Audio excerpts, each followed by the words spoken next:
Okay, in the previous classes, we were discussing regarding the different types of waterborne diseases, right? So you will see what are the different waterborne diseases and its names.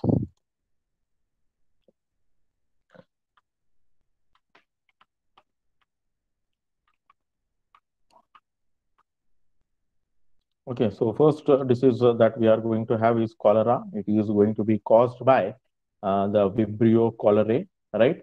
And Bacillus dysentery, right? That is a dysentery we are going to have. It is going to be caused by Salmonella typhi. Sorry, it is going to be caused by the your Entamoeba histolytica, or it is going to be caused by Shiga bacillus or Flexenus bacillus. Okay, so this is how your typhoid bacteria will look like. This is your Vibrio cholerae will look like. And the viral infection, we are going to have the waterborne diseases, right? Caused by the viral infection, we are going to have the jaundice, right? We are going to have the jaundice. We call also it as the hepatitis, right? And the poliomyelitis, it is going to be caused by the poliovirus, right? Then amoebic dysentery, it is going to be caused by Entamoeba histolytica. This is how your hepatitis virus will look like. This is your polio virus. This is the your Entamoeba histolytica, that is dysentery virus. So this is these are the different your waterborne diseases we are going to have. Okay. Now preventive measures to control the waterborne diseases. Okay. Now we will see how we can control these waterborne diseases. All these waterborne diseases are infectious, right? And they spread through the direct contact or through the flies or the fill. Okay. Since all these waterborne diseases are infectious, the person attending the patient suffering from any kind of a diseases is liable to, and it may be infected to the person who is going to treat them. Okay. Now, then preventive measures to control waterborne diseases is the supplies of your of the town or city must be thoroughly checked. See, your waterborne diseases, it is you are going to get whenever you are contaminated, say your wastewater, especially, right? When especially the wastewater is going to be mixed up with your drinking water, then only we will be getting these waterborne diseases, right? Or then we should check all the say connections. There should not be any leakages from the gutter. If suppose side by side to the wastewater, if the water main water line, if it is running, then it should be properly, it should be maintained, right? And a proper measure checked and remedial measure should be taken. Okay, the water line should be it should be frequently tested and checked, and it is inspected, so that we need to check any kind of a leakages are there in your say water line. If leakages are there, then we should correct it, or we should correct the problem that is going to occur, right? Now while laying or while designing the sewer line, the water distribution system, the attempt must be right, must be given, right, so that to keep the sewer line, right, and the water line, it should be present far away from each other. See here they have mentioned, right, here we have mentioned that the sewer and the water line should be far away as far as possible, or else if they are going to be near, if there is any kind of a leakages are there, then there is an maximum chances are there that the water is going to be get polluted. So we should always keep your water line and your wastewater line far away from each other, right? We should keep always the water line and your wastewater line from far away from each other. Okay. Now, general habit of cleanliness should be maintained, right? In times of rains or floods, the people must be instructed to use the boiled water only, right? The one more remedy in order to get prevented from this waterborne diseases is we should have the boiled water, because after boiling, right, what will happen, the microbes which are there in water, they are going to get died, right? So we should have the boiled water in case of your rainy season or in case of the conditions of flood. Okay, as soon as some cases of waterborne diseases are reported, the people must, on a larger scale, be quickly inoculated and immunized against the diseases. So this is what the important regarding the different waterborne diseases. Now we will see, according to the Indian standards, right? The our your Bureau of Indian Standard has given some drinking water the limits. So we will see the what is those particular limits. See, this is also one of the important questions that may be arising in your main exam, right? So according to the IS conditions, they will be asking you certain parameters, right? What is the parameter for color, right? So like such kind of a questions, they may come in your examination. So sure short, it will be around 4 to 5 marks. It will be there in your main exams, right? Main exams as well as your internals. If you can consider, this is one of the important thing that you need to take care regarding the standards and specification for drinking water. So Bureau of Indian Standard, that we call it as an BIS standard, that is 10,500, has given the certain water drinking water quality standards. So it has to be maintained if you want to be free from the different waterborne diseases, right? Or the different minerals that has to be there in the required limits. If it is going less more than this, right? If it is going more than this, then we should not consume such kind of a water. Okay, so now we will see one by one. There is here in this particular line, this particular column, we have given the different substances, right? That is nothing but the parameter. And now this is what the desirable limit, right? Till this limit we can accept, right? And we will see what is going to happen if we are going to exceed this desirable limit in this particular column. Then we will be seeing the limit in the absence of the alternate source. See, now we should consume the water within this particular link. That is a desirable limit requirement. That within we should consume the water within this particular limit. But in case of any absence, right? In the absence of this particular source or within this particular standard, if we don't have any water quality standard, if we don't have any other water source, right, then we will be able to stick to this particular limit. But this particular limit, in any of the cases, it should not exceed this particular limit, right? We should consume, I will once again repeat, right? We should consume the water level within this desirable limit only. But in case, if we, whatever the source that we are using, if it is contaminated, or if in case there is no any other water source which is there at within this desirable limit, then we can consume, right? We can consume. This is actually a higher limit. It should not exceed this particular limit.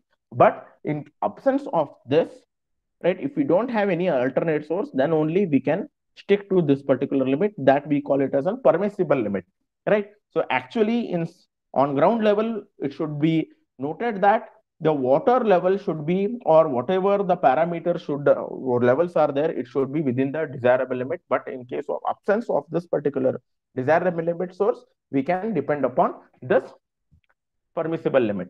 But this is the downside limit that we are going to look upon. Okay, now we will see first important parameter, that is the color, right? The color, it should be noted down in Hazen, right? The color should be mentioned in terms of Hazen, right? The unit for color is Hazen, right? And the desirable limit is 5 Hazen, right? Desirable limit is that the color should be within this particular 5 Hazen, right? If above 5, right, what will happen? The acceptance of the consumer is going to get decreases. If it is going to exceed above 5, right, what will happen? By looking itself, the person will try to refuse that particular water. Now, if this source of water is not there, then what is your permissible limit? Permissible limit is 25 Hazen. Okay, permissible limit is 25 Hazen. So what will happen if it is going to exceed the limit 5 Hazen? there will be some color development will be there in the water, and then the consumer who have to drink that particular water, he will try to avoid that particular water. He will try to avoid that particular water, right? So this is what regarding your color, right? Then we will see odor, right? Can you drink the water which is going to have odor? Can anybody tell me? Do you drink water which is going to have odor? No, sir. Yes. No, sir. So when it comes to odor aspect, the water should not have any kind of a odor, right? It is unobjectionable. If odor is there, definitely there will be the say your water consumption is you are there is no relaxation has been given by IS standard that if the water, if any small odor is also there, then you should not consume it, because it shows that there is a presence of the microbial contamination, right? So here with regard to your color, if it is going to exceed to 25, there will be the possibility of your toxic elements may be there if it is going to be exceeding about 25. Color, or for your odor, there is no relaxation, right? Taste, okay, sometimes it is going to give you sour taste, bitter taste, so it is bit agreeable, right? Now, when it comes to turbidity unit is Nephlon, nephelometric turbidity unit. So desirable limit is 5 NTU. In case of if turbidity is going to increase above 5, what will happen? The consumer level, right? The possibility of consumption, I will again it is going to get a decrease, right? And then if your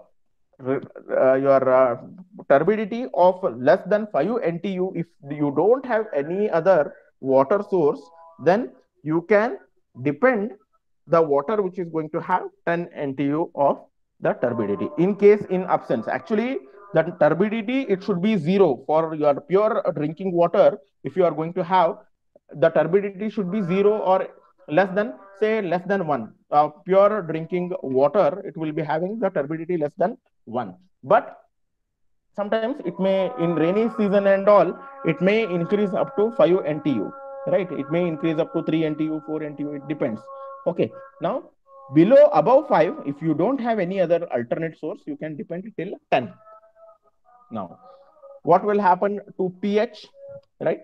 pH, right, the required desirable limit is, right, it is 6.5 to 8.5, right? It is 6.5 to 8.5, right? Beyond this range, what is going to happen? The water will affect a mucous membrane. It is going to affect the mucous membrane and the water supply line, right? And then the limit of absence of any other source, there is a no relaxation has been given with respect to the pH. The pH of a drinking water should be there in between 6.5 to 8.5. If anything less than that, more than that, it is not acceptable according to the BIS standard 10,500. Okay. Now, when it comes to the iron content, right? Iron content desirable limit is 0.3, right? Now, beyond this limit, what will happen? There is an appearance, the taste and appearances are going to be get affected. If the iron content is more than 0.3 mg per liter in your body, in the water body, what is going to happen? It is going to create an adverse effect on taste, right? And the appearance of water is also going to get affected, right? So again, it is going to have the iron bacteria is going to get developed more than 0.3. There are possibilities of having, if the iron content is more than 0.3 mg per liter, then there is a possibility of growth of iron bacteria, right? If you don't have any source of 0.3 mg per liter of iron water, right, you can accept till 1 mg per liter, but not beyond this, right? Now, the chloride content. The chloride content desirable limit is 250 mg per liter, right? Beyond this particular limit, what will happen? If it is going to exceed 250, what will happen? Chloride will impart what? Can anybody tell me? Chloride will impart what? What kind of a taste it is going to give you? Chloride content. In yesterday's class, we were discussing regarding the chemical characteristics. Can anybody tell me? Chloride content will give you which taste? Yes? NaCl.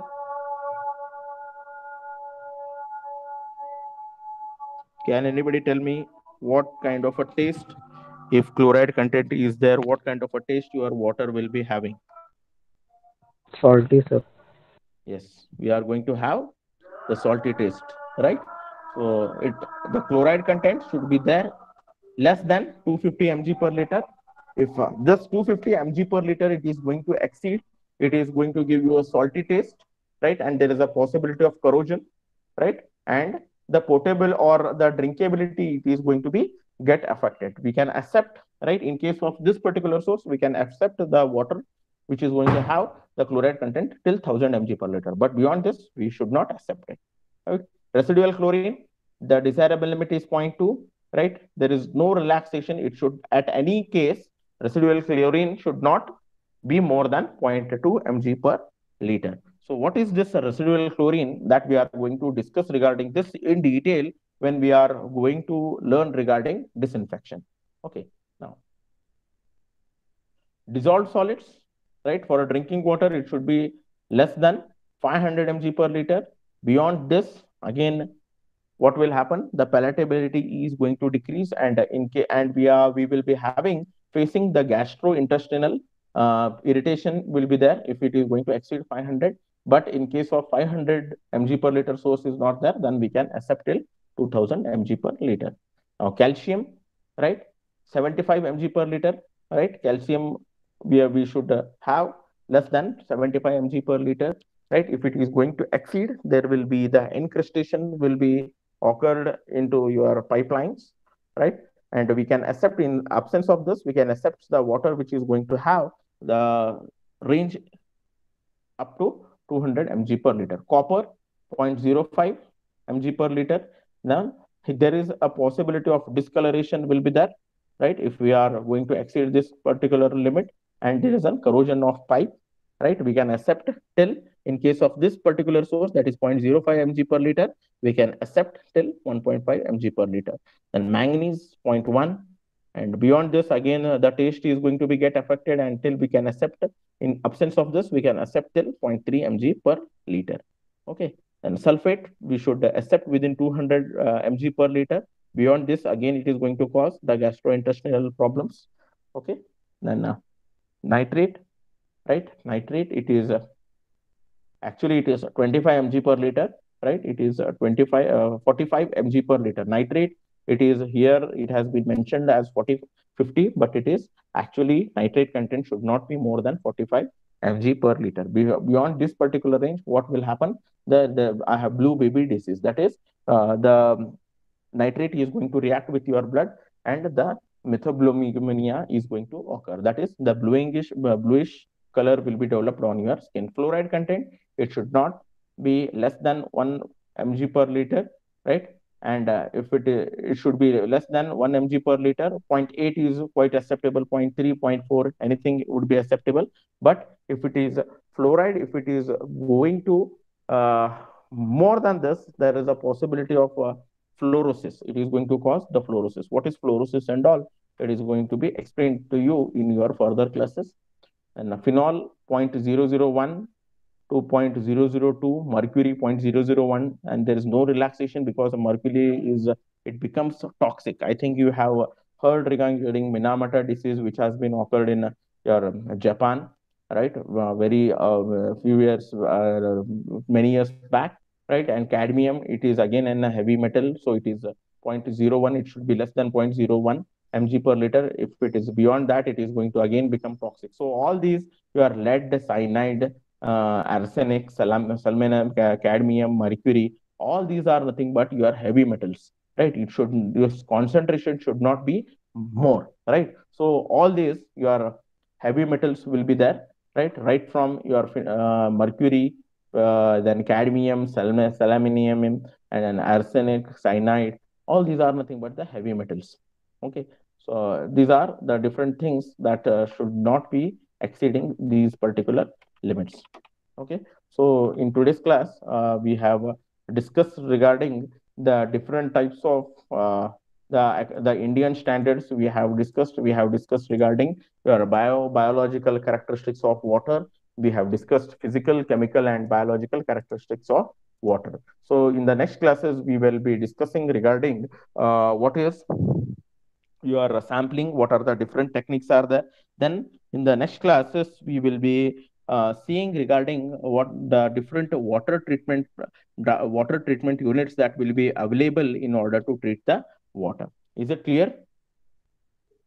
Is it clear? Yes, sir. Yes, sir. Yes, sir. Okay, so I think the things are clear. I think the things are clear to you. Okay. Yes, Yes, sir. any doubts? Any doubts? No, sir. No, sir. Just a minute.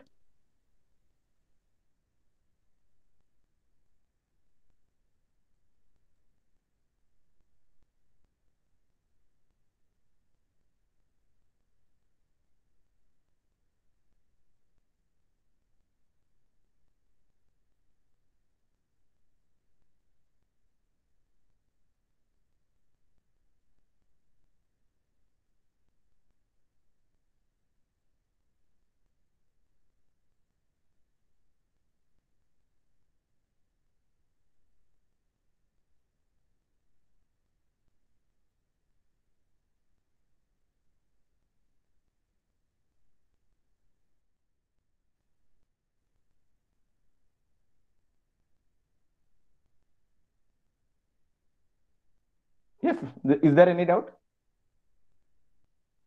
No, sir. No, sir. No, Okay, sir. what are, I will ask you a few questions. What are physical characteristics of water? Physical characteristics. Anybody can Water. reply. Yes. Water. Hmm? Turbidity. Okay. Color, odor, turbidity, hardness. Hardness is a chemical characteristics, my dear Nehal. It's a chemical characteristics. Okay, then Turbidity. yes. See, color, odor, temperature, turbidity. These are nothing but your physical characteristics. Chemical characteristics, you are going to have the total solids, pH, right? Total solids, pH, chloride, nitrate, DO, right? And these are nothing, your nitrogen, these are nothing but the different chemical characteristics. Next comes your biological characteristics. So biological characteristics, we are going to have your aquatic plants, aquatic animals, bacteria, viruses, right? And different types of waterborne diseases. That is, we need to remember regarding the typhoid, cholera, dysentery, jaundice. We need to remember regarding this. And then we need to remember regarding the different IS standards. See, different IS standards. So regarding IS standards, definitely it is going to be asked in your main exam. Is there any doubt? No, sir. Okay. So in your examination, explain regarding physical, chemical, and biological characteristics is going to be important, right? And as well as your IS standard is going to be important. Okay. Then this much is very, very important. Definitely, you are going to get the questions related with this in your main exam. Is that clear? yes, sir. Yes, sir. Okay. Do you have anything you want to ask? Anything that has to be asked? Yes? No, sir. Okay. No. So we will end up the session over here. So I hope you have understood all, right? Is the thing is going